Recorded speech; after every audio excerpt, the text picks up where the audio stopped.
सबसे पहले पूरा बनाना। आज के इस कार्यक्रम में हम एक बार फिर हृदय की गहराइयों से स्वतंत्रता सेनानी बाबू वीरो सिंह के सुपुत्र श्री हरेराम बाबू को हृदय से धन्यवाद देते हुए हम एक बार फिर बाबू वीरो सिंह को नमन करते हैं और नमन करते हैं उन आजादी के तमाम नायकों को जिन्हें या तो इतिहास में जगह मिला या तो इतिहास में जगह नहीं मिला। और यहीं से हमारी भूमिका शुरू होती है। अब थोड़ा ध्यान से इन चीजों को अगर सुनिएगा तो लगेगा कि वाकई आज क्या चर्चाएं हो रही हैं। चर्चाएं ये हो रही है कि एक साधारण सा लड़का सुजीत, परिवार साधारण, व्यक्ति साधारण, काम साधारण, इनके अंदर एक ललक जगी। इनके घर में इंटरमीडिएट का कागज पलटते हुए एक कागज मिला जिस कागज में लिखा हुआ था कि इनके परदादा जी स्वतंत्रता सेनानी थे। यह मुहिम शुरू हुई होगी एक साधारण काम से। आपको पता होना चाहिए कि स्वतंत्रता सेनानी का जो परिवार है, वंशज है, उन वंशजों के लिए बिहार सरकार और भारत सरकार में एक बहुत बेहतरीन आरक्षण मिलता है। नौकरी में आपके नाना परनाना से लेकर दादा परदादा तक इस पूरे ब्रांच में किसी एक से भी आप बिलोंग करते हैं तो आपको स्वतंत्रता सेनानी के परिवार का आश्रित होने के नाते ऐसे सरकारी सेवा में एक विशेष आरक्षण मिलता है। लेकिन इस आरक्षण तक अपनी बात को नहीं रखने के बजाय सुजीत ने इस मुहिम को और तेज किया। क्या इस पूरे गांव में मेरे पास जो कागज है वह कागज किन्हीं और के पास भी है? क्या और भी सूचीबद्ध स्वतंत्रता सेनानी हैं? और इस खोज में, इस जिज्ञासा में, इस भूख में इन्होंने न केवल अपने पूर्वजों के महान कीर्ति को खोजने में कामयाबी पाई, इन्होंने उन महान पूर्वजों को भी खोजने का काम किया जिनके बाप, पुत्र और पोते को नहीं पता है कि हमारे पूर्वज भी स्वतंत्रता सेनानी थे। हमारे गांव में कुछ गिने चुने लोग हैं जिनके बारे में कहा जाता है कि वो स्वतंत्रता सेनानी थे। बाबू नरसिंह राय के बारे में कहा जाता था कि स्वतंत्रता सेनानी है और वह एकदम लिस्टेड स्वतंत्रता सेनानी। बाबू नरसिंह राय के बारे में कहा जाता था कि वो लिस्टेड स्वतंत्रता सेनानी है। बाबू सुखदेव यादव के बारे में कहा जाता था कि वो लिस्टेड स्वतंत्रता सेनानी है। यहां बैठे हुए जितेंद्र कुमार चिंटू भाई के परिवार से एक सिंघो बाबू हुआ करते थे, महान स्वतंत्रता सेनानी थे। हम अपने पूर्वजों को भूलते जा रहे हैं। मोटरसाइकिल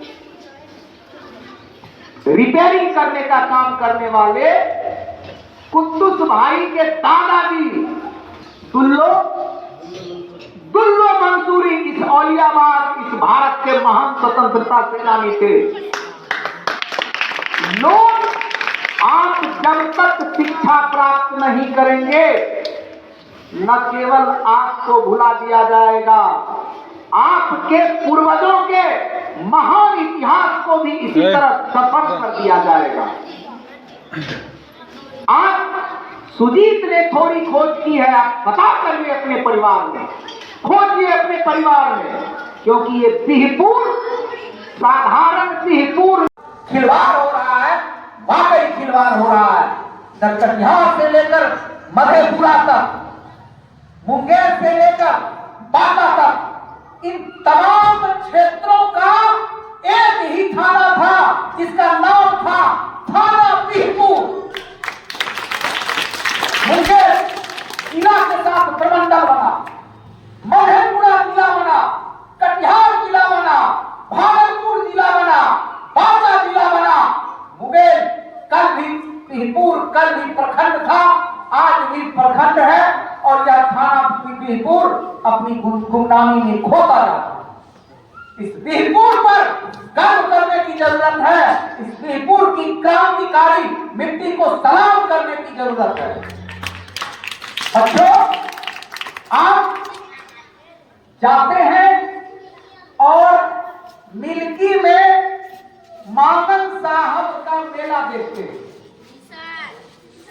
यह बिहपुर आध्यात्मिक और ऐतिहासिक दोनों गहरे तौर पर जुड़ा हुआ है। मुझे एक अवसर मिला था जिला डाइट से कि आप अपने क्षेत्र के एक मशहूर आध्यात्मिक चीजों को के बारे में आप डाइट को खोज कर दीजिए।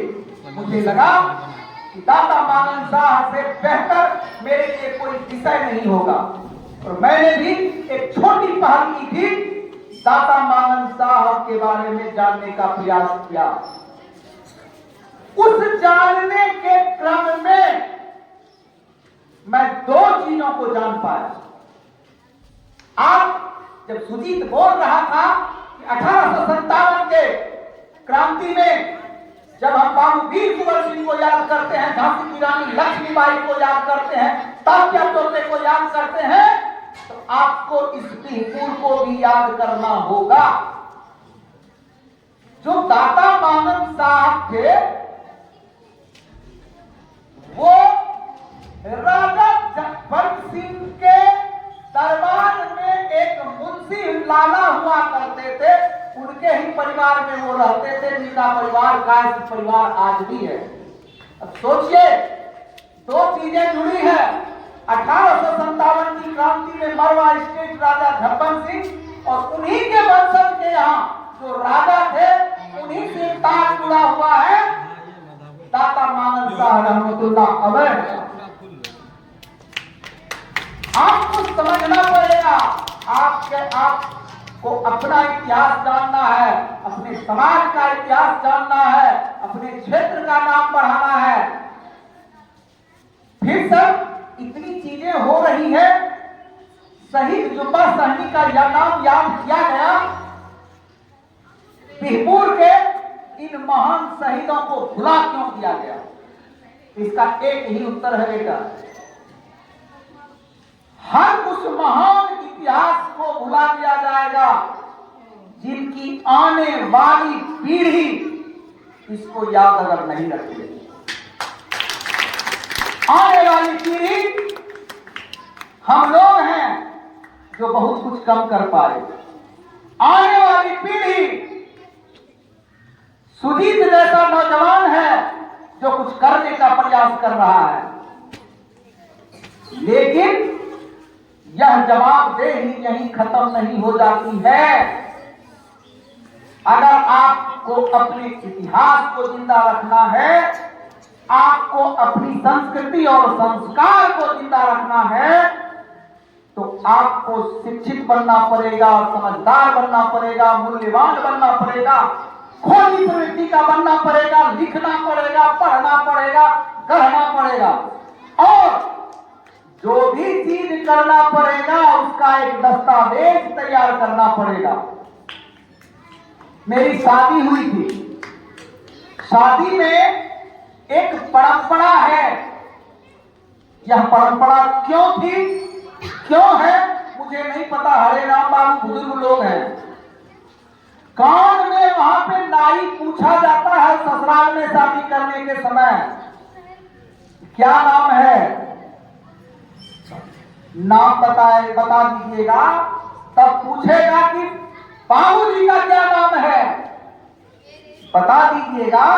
तब पूछेंगे दादाजी का क्या नाम है, बता दीजिएगा। तो पूछेंगे परदादा का क्या नाम है, बता दीजिएगा। तो पूछेंगे उनके बाबूजी का क्या नाम है। 7 पीढ़ियों के बारे में प्रश्न पूछा जाता है। ये संस्कृति और ये सम्मान विवाह में आखिर यह परंपरा क्यों विकसित हुई, इसको सोचने की जरूरत है। और जब मुझे इन प्रश्नों के बारे में पूछा गया तो मैं दादाजी के बाद उनके बाबूजी का नाम नहीं बता पाया और घर आया, माँ से, बाबूजी से, बड़की माई से, मौसी से, तमाम लोगों से पूछकर मैंने अभी तक 10 जनरेशन को डिकोड कर पाया। अब हमारे बच्चे हमसे पहले के 10 लेवल को वो अपने पिताजी के, उनके पिताजी, उनके पिताजी, उनके पिताजी, उनके पिताजी तक को याद कर सकते हैं। एक शादी का एक पीठ मुझे झकझोरने के लिए विवश किया कि धिक्कार है हमारी शिक्षा को, धिक्कार है हमारे शिक्षा को और नौकरी को, जो अपने 7 पीढ़ी के दादा परदादा का नाम नहीं जान सकते। तो आपको नाम जानना है, उनका काम जानना है, उनके बारे में जानना है, उनकी कीर्ति को जानना है। और जब आप आने वाले समय में आप कामयाब होंगे तब उनका भी इतिहास लिखा जाएगा। ये दोनों चीजें जुड़ी हुई होगी। आप उनके इतिहास को सही सच्चा साबित करिएगा और आपका वर्तमान और आने वाला भविष्य बेहतर होगा। निश्चित तौर पर एकमात्र चीज है शिक्षा।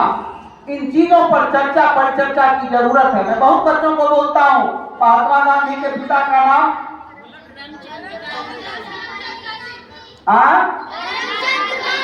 मोहनदास करमचंद गांधी।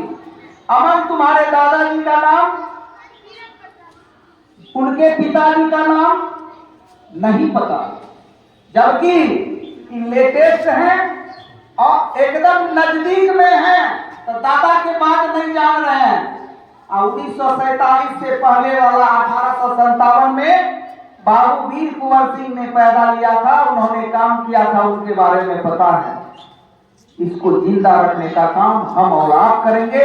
एक बार पुनः उन तमाम स्वतंत्रता सेनानियों के साथ यहां उपस्थित हरे राम बाबू के परम श्रद्धेय पिताजी स्वतंत्रता सेनानी स्मृति से बाबू फिरोज सिंह को नमन और इनके साथ तमाम क्रांतिकारियों को भी नमन। 26 जनवरी को हम लोग आप लोग 8:30 बजे 8 और 8:30 बजे के बीच विद्यालय आ जाइएगा, ठीक है? 8 से 8:30 के बीच सारे बच्चे विद्यालय आ जाएंगे और हमारा एक फिक्स टाइम है 9:30। वो 9:29 नहीं होगा, 9:31 नहीं होगा, 9:30 में हमारा झंडा फहराया जाएगा, झंडोत्तोलन होगा।